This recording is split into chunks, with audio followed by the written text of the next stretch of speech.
जाता है ना, वो अपने संस्कार को भूल जाता है, भूल जाता है। परंतु इंसान को भूलना नहीं चाहिए। इंसान घर में नौकर चाकर हो गए, बहुआं आने लगी, तो इंसान फिर बहू के माथे बैठ जाएगा, खुद बनाए। परंतु माता जी ऐसी नहीं है, स्वयं बनाती है।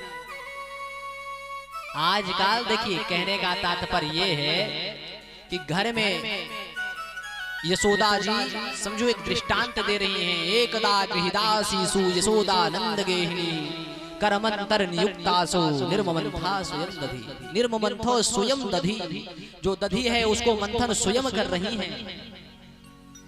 हजारों दासियां हैं, परंतु मैया सब काम करवाती थी, परंतु बच्चों की सेवा, बच्चों का पकवान, बच्चों का ध्यान स्वयं रखती थी। क्यों? देखिए, यदि बच्चे की सेवा आप बचपन में करेंगे तो बच्चा भी बुढ़ापे में सेवा आपका करेगा। परंतु बच्चे को बोतल के दम पे, टॉनिक के दम पे रखते हो, पिलाओ एक ढक्कन सो गया है? अभी छोटी वाली बोतल दे रहे हो, बड़े होकर बड़ी बोतल पी के फिर ड्रामा करेगा। भगवान कह रहे प्रत्येक माताओं को पैसा कितना भी हो जाए, परंतु अपने बच्चों की सेवा स्वयं करनी चाहिए। एक दिन महाराज बड़ा सुंदर समय आया, दीपावली का दिन था, और दीपावली पे कन्हैया ने कहा कि आज सभी पशु पक्षी जीव जंतु आदमी इंसान सबको हमारे यहाँ निमंत्रण है। मन में संकल्प ले लिया, और मैया ने आकर कन्हैया को गोद में ली। कन्हैया, हाँ मैया, एक बात मैया पूछे? हाँ पूछो। सबसे ज्यादा प्यारा दूध है कि पूत? मैया ने कहा पूत प्यारा है। दूध कितना प्यारा है? अच्छा, मेरे लिए तुम दूध को छोड़ सकती हो? हाँ मैया। हाँ बेटा, छोड़ दूंगी। इतने में मैया को याद आया कि हमने तो चूल्हे पर दूध चढ़ा के आया है, उबल गया होगा। कन्हैया को तुरंत नीचे रखी और जल्दी से गई। कन्हैया ने कहा मैया खूब डायलॉग मारती हैं, अभी बता रही थी पूत प्यारो, अब दूध प्यारा हो गया। महाराज तुरंत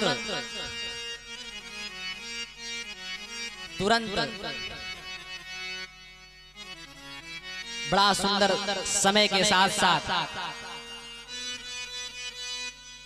अभिमान आया। एक दिन ऐसा समय आया, महाराज गजब हो गया।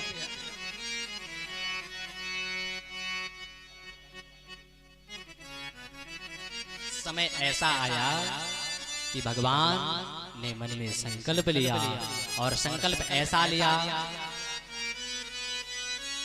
कि सब लोग आज हमारे यहाँ खाएंगे। और जब मैया से पूछा, मैया दूध प्यारो कि पूत प्यारो? मैया ने कहा कि हमें तो पूत प्यारो, परंतु दूध के बहाने मैया उड़कर चली गई।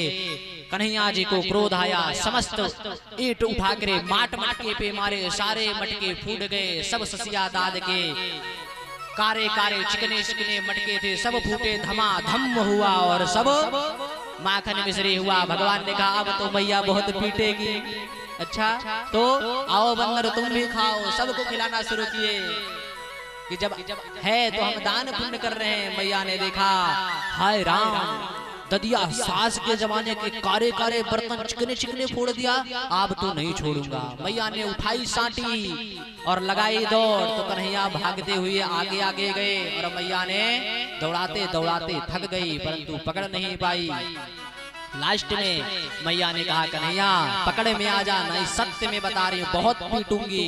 अच्छा मैया लाठी क्यों ली हो? तेरी पूजा करने के लिए। अच्छा पूजा करने के लिए? तो लाठी की क्या आवश्यकता है? अरे बेटा लाठी बुढ़ापे में नहीं लेके चलोगी तो गिर जाओगी। अच्छा कन्हैया समझ नहीं पाए, पूजन करवाने आए। मैया ने लाठी उठाई, कंधा को पकड़ा, ले जाकर के पेड़ में बांध दिए।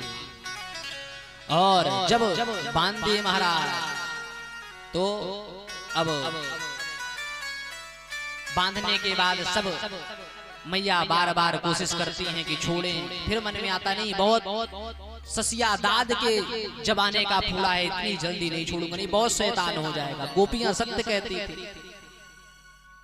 परंतु महाराज समय आ रहा है।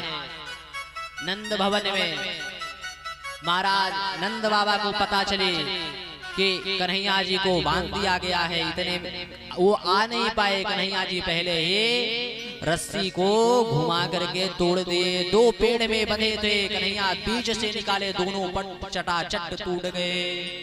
बोलिए भक्त वत्सल भगवान की जय हो।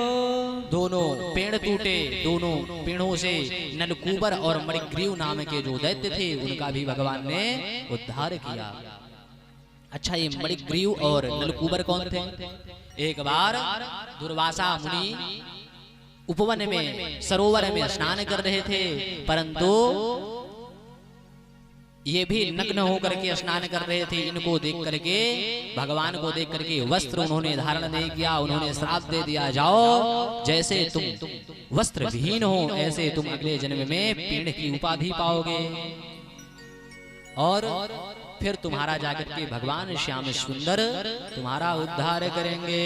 बोलिए भक्त वत्सल भगवान की जय हो। ये जो प्रेम है ना, ये बड़ा अद्भुत है। भगवान कहते हैं प्रेम से हमें प्राप्त कर सकते हो, बगैर प्रेम के कुछ भी नहीं प्राप्त कर सकते। जब तक प्रेम की कृपा नहीं होगी तब तक आप चाह करके भी कुछ नहीं प्राप्त कर सकते।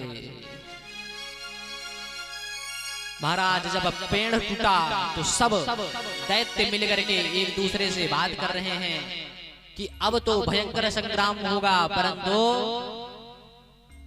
जो उसमें से उपनंद थे उन्होंने एक गोष्ठी खड़ी की। भैया जब से कन्हैया ने जन्म लिया एक ना एक संकट आ ही जा रहा है, तो इसी वृंदावन में बहुत सारे वन हैं। इस वन को छोड़ करके अब यहाँ से गोकुल से हम लोग कहीं और चलेंगे। अच्छा, वृंदावन में कौन कौन वन है? वृंदावन में कौन कौन से वन हैं? मधुवन, वेलवन, तपोवन, कामवन, निधिवन और सबसे उसमें से जो प्यारा है वो है वृंदावन। और सब अब वृंदावन जा करके रथ बैलगाड़ी को इकट्ठा किए, सब सामान लाद करके वृंदावन में शिफ्ट हुए। बोलिए भक्त वत्सल भगवान की जय हो।